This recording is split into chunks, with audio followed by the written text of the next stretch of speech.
Constituição e Justiça do Senado, a CCJ, aprovou há pouco o texto base da proposta de emenda à Constituição, ou seja, uma PEC que acaba com a reeleição. Atenção, Brasil! A Câmara dos Deputados acaba de aprovar uma mudança histórica: o fim da reeleição para prefeitos, governadores e até mesmo para o presidente da República. Isso mesmo, uma decisão que promete mexer com as estruturas do nosso sistema político.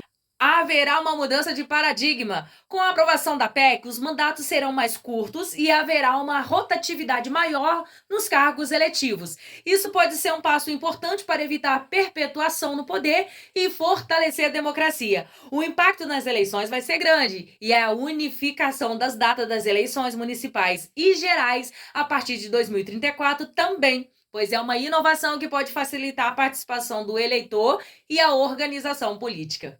Antes de você assistir esse vídeo, eu só quero te dizer uma coisa: vamos juntos acordar o Brasil. Compartilhe esse vídeo e vamos debater as mudanças fundamentais para a nossa democracia. Comissão de Constituição e Justiça do Senado, a CCJ, aprovou há pouco o texto base da proposta de emenda à Constituição, ou seja, uma PEC que acaba com a reeleição para prefeitos, governadores e o presidente da República.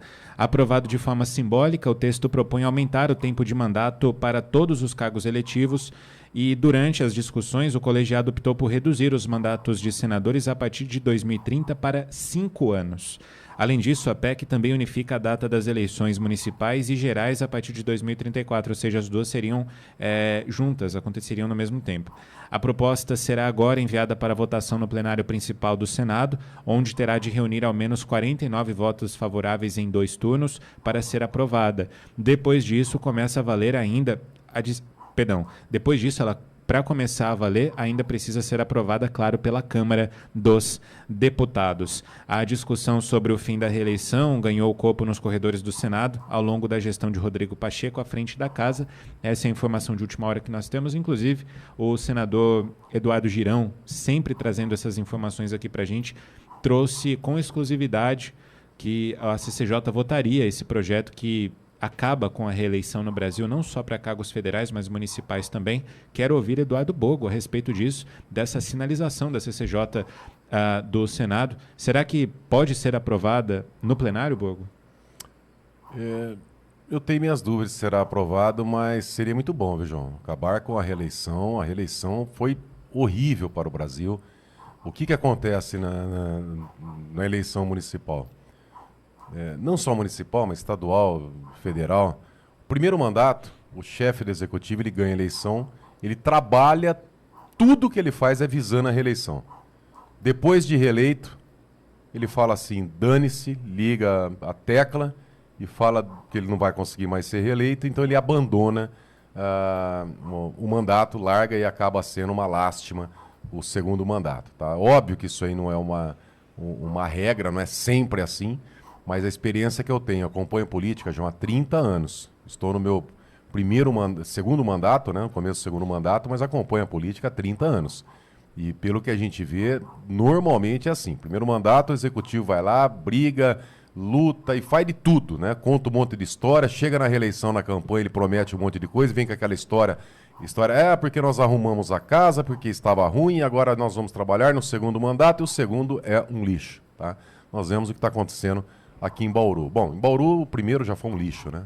O segundo tende a ser pior ainda, e principalmente com o sono, né? Várias autoridades aqui em Bauru dormindo em berço esplêndido, né? Que chama até atenção, né? Como que estão dormindo. Mas enfim, normalmente é assim. Eu vejo com bons olhos, acho que deveria pelo menos passar o fim da reeleição. E agora, mandato de senador de 8 anos, a proposta era subir para 10, agora foi para 5? Exato. Eu quero ver passar. E não só para os senadores, né, Bogo? Porque aí, nesse caso, igualaria todos os cargos públicos que precisam da eleição popular para 5 anos. Ou seja, o vereador ele não fica mais 4 anos no mandato, ele passa a ficar 5. Assim como o prefeito, o presidente da República, deputados, senadores. Vai trazer problema, tá? Não acredito que passe e pelo menos terá algumas... a casa, será que a casa inicial for o Senado, porque se for para o Senado, sendo aprovado, vai para a Câmara, se tiver mudança, volta para o Senado, né? Se não tiver mudança, nenhuma reforma na Câmara, aí é aprovado lá. Mas e outra coisa, é projeto de emenda à Constituição, né? Exato. Maioria qualificada, muito difícil passar, tá? Pelo menos, acho que vai demorar aí um bom tempo. Tudo que tem uma tendência para diminuir os privilégios lá de Brasília, a tendência com o Centrão é não passar. Tá? Pode ver, teremos ali aqueles mesmos políticos que estão lutando pela anistia, que estão cobrando a CPMI para apurar a roubalheira do INSS. Esses políticos, a tendência é votar no corte, né, de privilégios de políticos. Só que não é essa parcela que domina. Domina é o Centrão. Quem domina é o pessoal que precisa de grana aqui. Porque eles não são reeleitos, né, na coerência e mostrando o serviço. Eles são eleitos pagando, comprando votos. Eles são eleitos ali pela religião, porque tem uma igreja lá, então conta uma história, tá, e o pessoal vai na onda, porque ele é a pessoa, não sei o quê, e aquela historinha toda, vai lá e depois a gente vê em muitos casos o que acontece, ou através de emendas, né? Vai lá e fica dando emenda, como se o trabalho do parlamentar fosse essa emenda. Ô João, se a população imaginasse como custa caro ter esses privilégios, mas como custa caro. Você pega, por exemplo, um parlamentar, seja vereador, deputado estadual, federal, não importa o que seja, tá? Esse parlamentar que só fica votando com o governo, só vota com o governo, vota tudo com o governo, e principalmente quando tem casos aí com indícios de corrupção, e o parlamentar vai lá e não assina comissão processante, não quer investigar. Por quê? Porque tá vinculado ao executivo. E aí você quebra a independência dos poderes. O poder legislativo é para fiscalizar. Quando o poder legislativo é submisso ao executivo, tem alguma coisa errada. Tá? E isso aí, infelizmente, acaba sendo normal na República. Eu quero ver isso aí, do mandato do senador passar de 8 para 5, é mais fácil ter uma alteração lá e para 10. Tá? Seria mais fácil aumentar. Opa, hoje eu tenho 8 anos, você acha que eles vão cortar para 5 e vai ter ainda a maioria qualificada de emenda constitucional, quer dizer, a maioria dos senadores? Se os senadores tivessem coragem de fazer isso aí, João, eles estariam lutando pela anistia. Alguns têm. O Girão, por exemplo, eu sei que é um homem forte que ia lá e uns poucos ali no Senado. Mas a maioria não. Se tivesse mesmo honra, estaria lutando pela anistia. Não pois acredito. Seria bom, né, para o Brasil, caso essa proposta de emenda à Constituição fosse aprovada, mas como Eduardo Bogo disse, explicou para a gente, precisa do apoio de um bom número de parlamentares para que de fato seja aprovada. Na atual configuração que nós temos visto, é um pouco difícil. Agora é uma bagunça, né? Pode ver, não tem uma eleição que eles não mexem alguma coisinha. Toda eleição eles ficam mexendo para quê? Para causar insegurança jurídica, para sobrar na mão do TSE e do Supremo, para eles decidirem aquilo que o povo já deveria ter concretizado através do voto, né? Votou, elegeu, acabou. Mas fica toda a eleição e eles fazem, né, o laboratório nas eleições municipais, né? Deu certo, eles pegam lá para cima. Não deu certo, então eles mudam. Aí toda eleição tem mudança, tem lei nova, tem código, resolução do não sei o quê, enfim. É o circo, né? O circo do tubinho, do Xandão. É um circo. Ele não queria que virasse um circo, mas na verdade esse circo já existe. Não é que ele não... A minha análise não é que ele não queria que virasse. Ele não quer concorrência. É o circo dele, quem manda no circo dele é ele. E como que tá a reação do povo, hein? Recentemente, o presidente atual enfrentou vaias durante um evento com prefeitos e um claro sinal que descontentamento popular está existindo. Em um país onde a política está tão polarizada, a aprovação dessa proposta pode ser vista como uma resposta às insatisfações acumuladas ao longo dos anos. Então, há um grande encontro anual de municípios. Paulo Zulowski, que foi prefeito, é o organizador disso há anos, e aqui em Brasília. Só que esse ano deu quase o triplo do ano passado. No ano passado foram 5.570 participantes. Agora são 14 mil.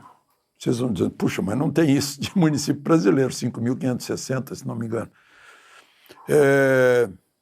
Não, é que vem prefeito, vem vice-prefeito e vem vereadores, porque é um encontro da base da federação.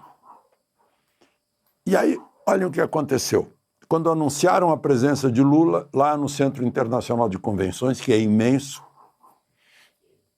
fica logo depois da ponte JK, depois para quem mora do lado de cá da ponte. E lá de cá, fui bem, informei direitinho, né? Lado de cá e lado de lá. Mas, enfim, do lado leste, lado oeste, fica do lado oeste da ponte. Agora sim. É imenso. Quando anunciaram que o presidente da República estaria presente, vaia.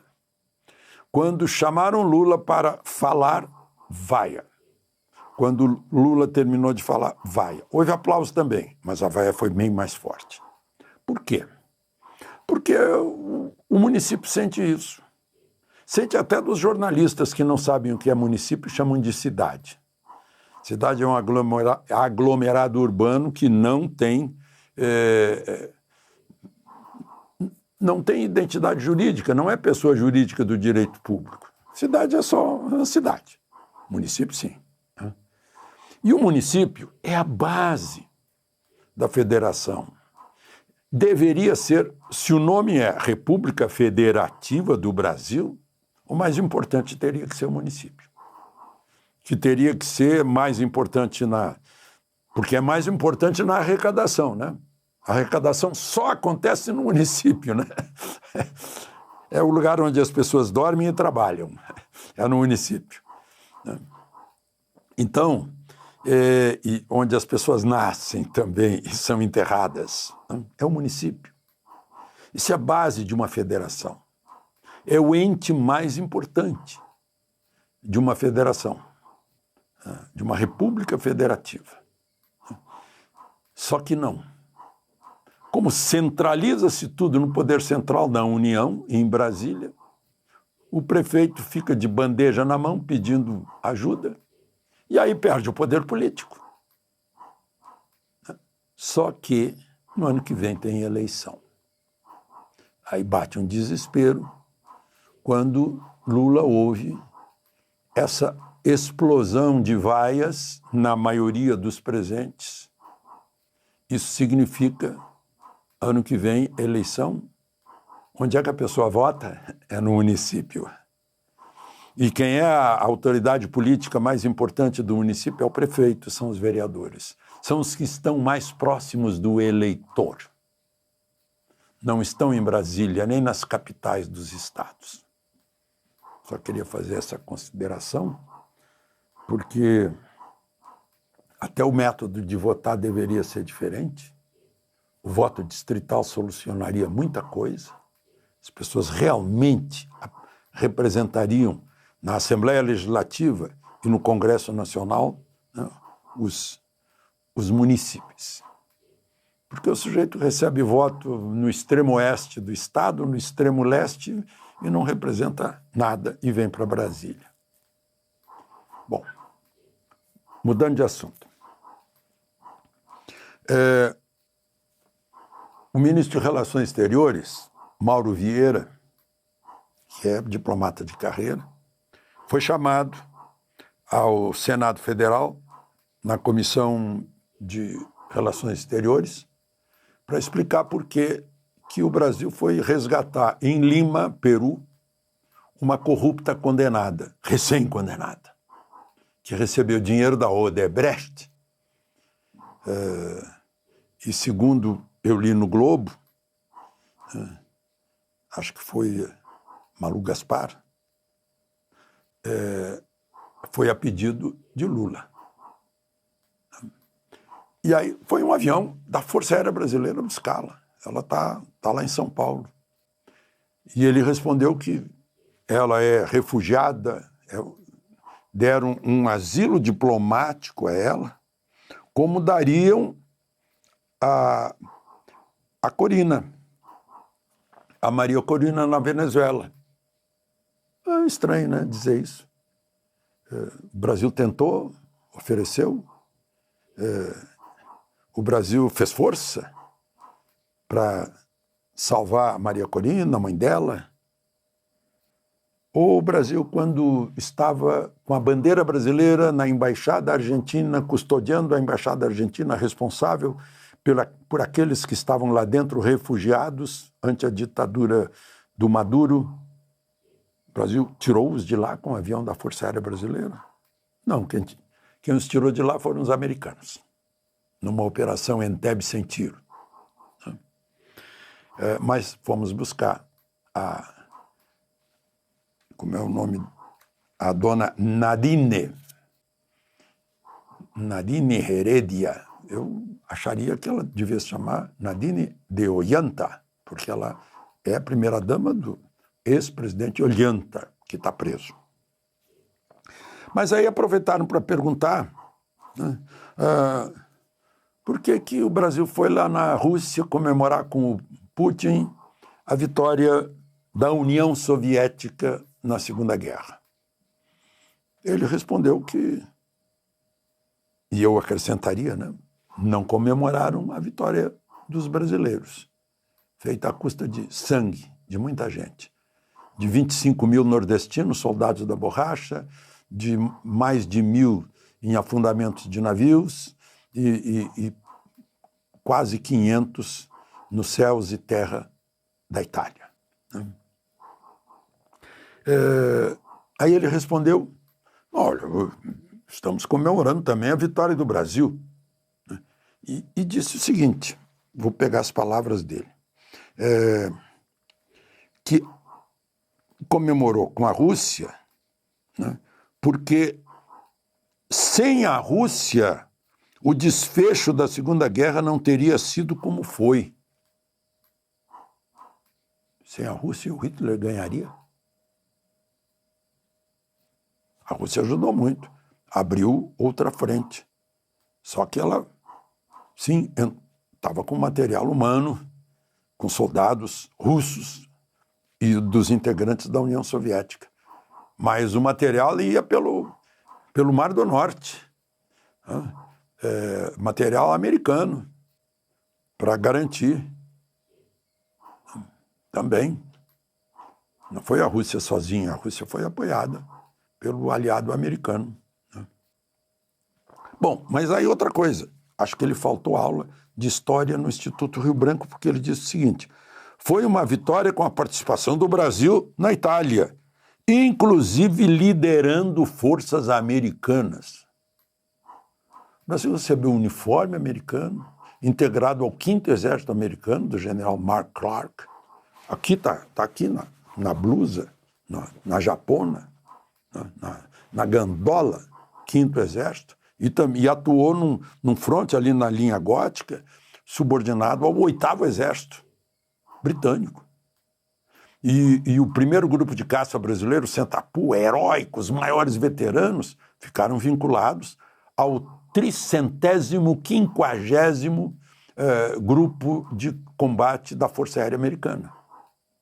Então o Brasil não liderou os aliados.